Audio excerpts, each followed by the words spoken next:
Hello everyone, welcome back to our channel. I am your SST teacher Deepti Ved and today for class 10th we will be taking our topic further. बच्चे जैसे आपको याद होगा last class में जब हमने topic किया था तो मैं आप लोगों से डिस्कस कर रही थी इंडस्ट्रियल लोकेशन के बारे में. छोटा सा एक रिकैप हो जाए तो इंडस्ट्रियल लोकेशन में क्या मैंने आपको बताया था बेटा. इंडस्ट्रियल लोकेशन वो जगह होती है जहाँ पे हम सोचते हैं कि there should be my factory. जब मैं अपनी फैक्ट्री करने जा रही हूँ, रखने जा रही हूँ, तो मैं क्या सोचती हूँ, मैं सोचती हूँ कि भाई वहां पे the location should be good enough. वहां पे आसपास I should have my raw material जिसको भी मुझे कन्वर्ट करना into my good. Okay, I should have the money and I should have water resources. उसके अलावा मेरे पास लेबर होनी चाहिए. लेबर जो होनी चाहिए स्किल्ड अनस्किल्ड दोनों ही मेरे पास अवेलेबल होने चाहिए. It should be cheap, right. Okay, तो ये सब कुछ चीजें थी जो हमने इंडस्ट्रियल लोकेशन के बारे में लास्ट हमने अपनी रिकॉर्डिंग में करा था. Now let's move on. और हमारे पास आज है इनपुट प्रोसेसिंग आउटपुट का कुछ concept. What is this concept बच्चे? सीधी बात है, मैंने फैक्ट्री कर ली, मैंने अपना इन्वेस्टमेंट लगा दिया, मेरी फैक्ट्री इज नाउ ओपन. तो अंदर एक्चुअली होगा क्या? This is what happens inside a factory. See, पहले आप इनपुट लेकर आते हो तो इनपुट में हम क्या डालेंगे? We will have our raw materials, we will have our labour, और जो भी आपने कैपिटल इन्वेस्टमेंट करी है वो आपका जाएगा इनपुट में. आपका इनपुट में इसके अलावा जाएगा मनी. ऑब्वियसली वो आपके कैपिटल में ही आ जाता है, और जो भी रिसोर्सेज आपके लगने हैं वो आपके इनपुट में चला जाएगा.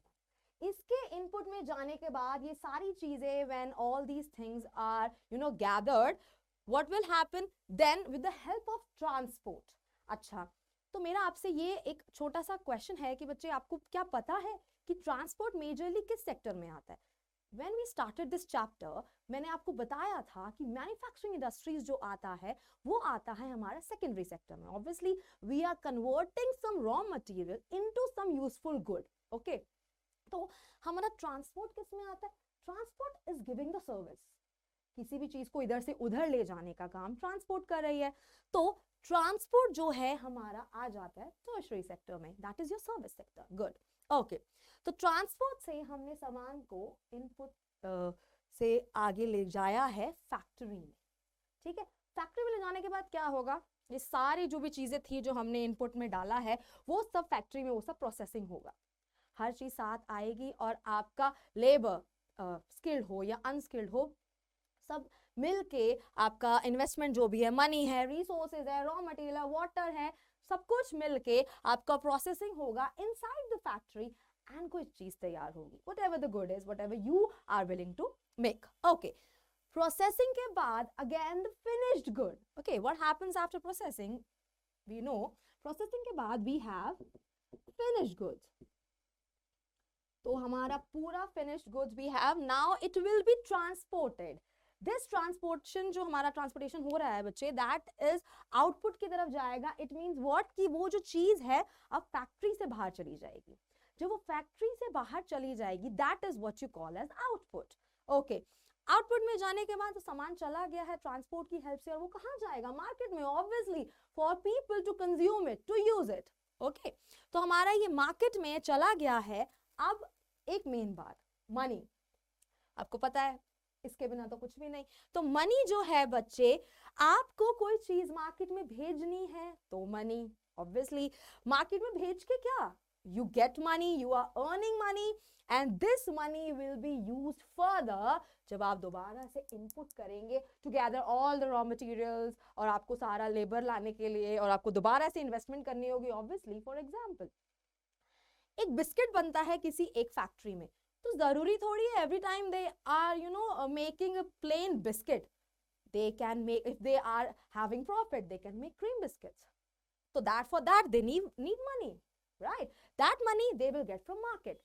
बेचने के बाद जो भी चीज आई है वो सब उनको मार्केट से मिलेगी, तो मार्केट में पैसा मिलेगा उनको. तो ये हमारा पूरा प्रोसेसिंग होता है मैन्युफैक्चरिंग इंडस्ट्री का. ये तरीका है. किसी भी कोई भी जो आपकी इंडस्ट्री होती है उसके अंदर बेसिकली एक्चुअली ये चल रहा होता है.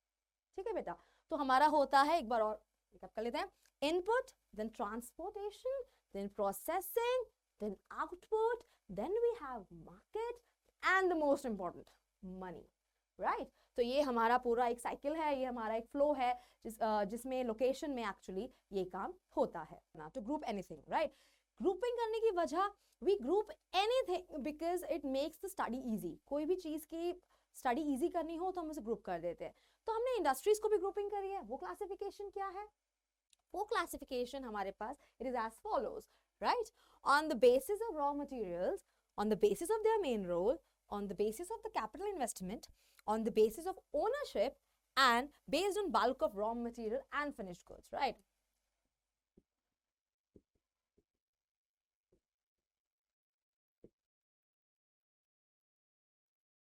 Okay, so 10th class, अब हम शुरू करते हैं on the basis of raw materials. Raw materials मतलब हम जो सामान यूज कर रहे हैं वो क्या है, कहाँ का बेस्ड है, वो या तो it can be agro based or it can be mineral based. So we have agro based industries and mineral based industry. Agro based industries में we have like जो भी हम crops उगाते हैं, wheat based, rice based, pulses based, जो भी होगा वो हमारा agro based होगा बच्चा. And the next we have is mineral. Mineral में we have like iron based हो गया, या फिर कोई coal based industry है. इस तरीके से जो होते हैं हम mineral based industries की बात करते हैं. अच्छा, ये टॉपिक लेके आगे जाने से पहले से आप सबको ये बात करना जरूरी समझूंगे बेटा कि ये देख लीजिएगा, जरूरी नहीं है कि एक एग्जाम्पल जो है एक ही बेसिस पे आ जाए, वो और भी क्लासिफिकेशन में सिंगल एक एग्जाम्पल आ सकता है. For example iron and steel जो हम पढ़ेंगे वो 2-3 जगह रिपीट होगा, तो स्पेसिफिकली किसी एक बेसिस में आने वाला, किसी एक क्लासिफिकेशन में आने वाला एग्जाम्पल और भी क्लासिफिकेशन में आ सकता है. Please keep that in mind. Okay, the next we have is on the basis of their main role. We have 2 types of industries for that. That is basic or key industry, and the other one that we have is consumer industry. Okay. Basic और key industry उसमें क्या होता है बच्चे? Basic means basic obviously, right? वो क्या करते हैं, अपना जो गुड होता है वो as the raw material दिया जाता है to other factories. उनका बनाया हुआ सामान is still like it behaves as a raw material for other factories. Fine. Okay. And consumer industries, they make up anything directly for the consumption by people. ठीक है, तो जो भी चीज कंज्यूम करने के लिए डायरेक्टली बनाई जाती है that comes under consumer industry. For example, basic और की इंडस्ट्री में we have iron, right? Aluminium smelting कर लिया या आयरन का कुछ बना दिया, that is given to further factories so that they make specific things out of it. For example, कोई ऑटोमोबाइल बनाया या फिर कोई इलेक्ट्रॉनिक गुड बनाया, whatever, right? And consumer में for example they had made any chips उन्होंने बनाए हैं, या फिर उन्होंने स्पेसिफिकली जो है कोई बिस्किट बना दिया है, कोई भी कंज्यूम करने की जो चीज बना दी है, that comes under consumer industry. कोई रॉ मटेरियल लिया जाएगा, it will be completely processed, made into the final good and should be given to the market to consume directly by the people. Okay, moving on, we have on the basis of capital investment. Capital investment का मतलब होता है कि हमने कितना ज्यादा उसमें machinery कितनी भारी लगाई है, कितना हमने महंगी उसमें मशीनरी लगाई है, या हमने कितने उसमें अपना पैसा लगाया है. तो वो स्मॉल स्केल और लार्ज स्केल.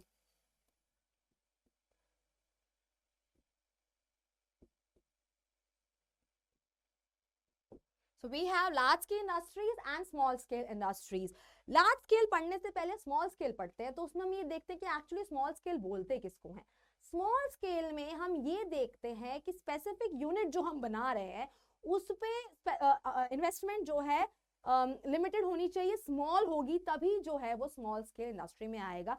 अभी हाल फिलहाल we have seen that 1 crore इतनी तक इन्वेस्टमेंट जो है होती है जिस भी इंडस्ट्री में, that is considered as small scale industry, right.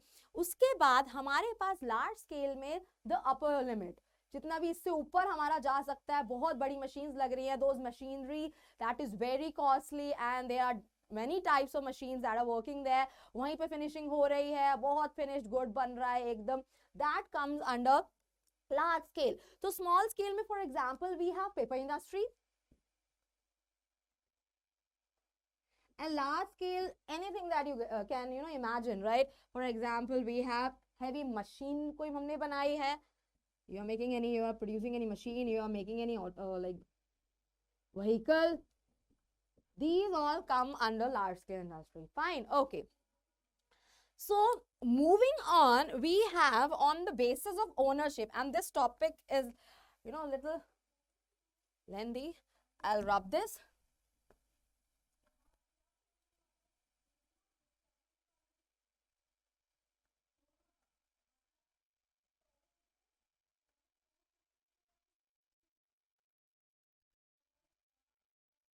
Okay, on the basis of ownership, we have 4 types of industries. Basically, that is given in your syllabus, and majorly that we talk about. We have, first that we have is public ownership. So public में क्या होता है बेटा? Public industries, they are taken care by government. जो भी country है उसकी government के द्वारा जो भी इंडस्ट्रीज खोली जा रही हैं या वहां उनके जो स्पेसिफिकली काम हो रहे हैं, that comes under public, right? For example, we have भेल and SAIL, Bharat heavy electricals limited and steel authority of India limited. यहां से हमारी heavy electricals and we have steel बनाने का जो पूरा मेजरली पब्लिक सेक्टर है, दैट इसका नाम ये होता है। Okay, the next that we have is private. Private means obviously किसी की अपनी ओन करने वाली कोई फैक्ट्री है या बहुत बड़ा ब्रांड जो है, कोई बहुत बड़ी इंडस्ट्री है, that comes under private. For example, we have Bajaj, we have Tisco, Dabur, etc. All these examples are given in your book and you have to learn this. ठीक है? In this topic, the main thing that we actually have to focus are the examples. Examples learn रह जाएंगे तो definition यहाँ पे बनानी आसान हो जाएगी, otherwise जो है मुश्किल हो जाएगा, confusion हो जाएगा सारा. Okay. Then we have joint sector. What happens in joint sector is class 10th, the state and groups, any individual group or groups, they can come together and jointly they work for something. For example, Oil India Limited. So state and group or individual group or groups, like many groups, they can come together and they jointly work, they jointly make the industry go further, makes it work. The example is oil. Okay, and the last that we have is, on the basis of ownership that we have, is cooperative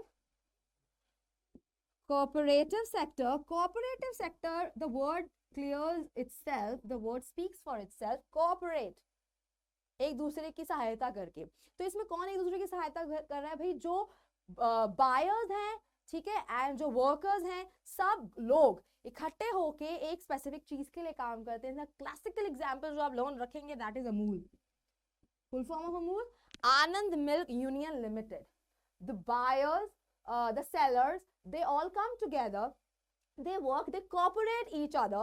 सब सारे ही मिलके जो kind of investment करते हैं, उसका ध्यान रखते हैं, उस चीज को आगे बढ़ाते हैं, वो हमारा कोऑपरेटिव सेक्टर है और उसका एग्जांपल है अमूल.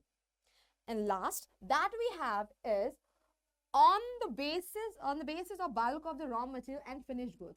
इसका मतलब है जो हम कच्चा माल इस्तेमाल कर रहे हैं वो और जो फिनिश्ड गुड हमारा बना है, उसको हमें देखना है कि वो कैसा है, क्या वो भारी है, क्या वो हल्का है. So we have heavy and light industry for this. Heavy industry, it speaks for itself. Heavy means भाई भारी है, उसमें कच्चा माल भी बहुत भारी भारी लग रहा है, तो और जो प्रोडक्ट बन रहा है वो भी भारी. So we have heavy goods, heavy industry I mean, and the light industry. Heavy means आपका वही आयरन का काम हो गया कोई, हाँ, आपने उससे जो है कुछ और आगे स्पेसिफिक गुड बना लिया तो वो बहुत हैवी में चला जाएगा. That is your heavy industry. For example, you are working on with iron, then it will be heavy. And for light industries we have जो भी हमारा कच्चा माल है वो हल्का है, एंड फिनिश गुड्स भी हल्के हल्के बन रहे हैं, कोई बहुत ज़्यादा उनका वेट नहीं हो रहा है. फॉर एग्जाम्पल, जैसे हमने पेपर का एग्जाम्पल पहले भी लिया था स्मॉल स्केल इंडस्ट्री में. तो these are the specific classification बच्चे that you have to learn, right. सबसे इंपॉर्टेंट चीज जो मैंने आप लोगों को अभी बताया कि हमें यहाँ पे क्लासिफिकेशन में एग्जाम्पल्स लर्न करना बहुत जरूरी है। ये एग्जाम्पल्स ही हैं जो मेनली पूछे जाएंगे, और जिस हिसाब से आजकल पैटर्न बन गया है कि भाई एमसीक्यू क्वेश्चंस भी है, we also have write short answer questions भी है, तो शॉर्ट आंसर क्वेश्चन में they will ask for like definition और ये सब। तो whenever you are writing any answer, make sure that you are giving example, at least 2. That gives good impression on the teacher, right? तो ma'am को पता होता है, मैम सर जो भी हैं उनको पता होता है कि this student knows the concept, और जब उसको पता है ये concept तो कहीं मार्क्स काटने का कोई ना वजह नहीं रह जाती। Otherwise sometime what happens is you are not giving example, तो वो कहीं ना कहीं उस चीज को नंबर वो कट कर लेते कि एग्जाम्पल तो देना चाहिए था। सो आपके सोशल साइंस में that is very important that आप कोई डेफिनेशन लर्न करें तो always write an example, at least 2 examples should be there, so it is very important that you learn all the examples, right. Okay, तो बच्चे अभी तक हमने जो भी टॉपिक्स किए हैं उसके क्वेश्चंस क्या क्या बन के आ जाएंगे, तो उसके क्वेश्चंस तो बच्चे ये बन के आएंगे साफ। जो बहुत ही 1 मार्क का क्वेश्चन है या आपका जो एमसीक्यू है, तो मैंने उसके लिए आपको बताया that you guys have to learn like examples, that is very important, that is mandatory, right. Okay, then question आपका आ सकता है लाइक क्लासिफिकेशन ऑफ इंडस्ट्रीज पे, कोई एक स्पेसिफिक क्लासिफिकेशन देकर आपको पूछ लेगा उसके टाइप्स एंड एग्जांपल्स, तो यही एक क्वेश्चन बन जाता है। उसके बाद लोकेशन ऑफ इंडस्ट्रीज में आपका बन जाएगा, ठीक है, लोकेशन ऑफ इंडस्ट्री में बन जाएगा। इसके अलावा मैंने आपको प्रोसेसिंग वाला बताया था, तो देखो they can ask for the question like what or how factories or industries work, so you will write that like ray diagram that I have given you, like that input, processing and output wala, you have to explain them, right? So classification वो पूछ सकता है, इतनी सारी हमने classification कर ली, on the basis of ownership, on the basis of raw material, on the basis of the weight of the like raw material, ये सब चीजें जो आपने करी हैं उनमें से किसी स्पेसिफिक के बारे में पूछ सकता है। एंड ये क्वेश्चन भी आ सकता है directly, just right all the points, you don't have to explain it but only write on what basis are all the industries classified, right? ये आ जाएगा। उसके बाद सबसे important, when you will open the chapter you will see the first page, that page is very important. What will you see in that page? You will see that they can ask for the definition of industries or manufacturing industries. Please do not forget to write that industries belong, whatever you are writing in the definition, please do not forget to write the industries like they come under secondary sector, right? And they can ask for why are industries important. So why are industries important, that we discussed into the previous class. उसमें क्या बताया था मैंने आपको बताया था कि industries leads to the modern agriculture, it helps to eradicate poverty, it gives employment, it eradicates the inter-regional differences that exist, and etc. And industrialization leads to urbanization. So these are few points that actually this question is asking about, right? So ये हमारे topics हैं जिसपे हमने अभी तक जो है पूरा कर लिया है। एंड दीज क्वेश्चंस ये तो मैंडेटरी हैं, ये ऐसे नहीं तो वैसे 1 मार्कर 2 मार्कर या फिर जैसे भी आपसे जैसे भी पैटर्न आपका पेपर का रहता है वैसे पूछ लिए जाएंगे, ठीक है बच्चे। तो आगे के लिए हम we will go further and will discuss कि आगे हम will discuss types of industries and all. तब तक के लिए bye, thank you so much.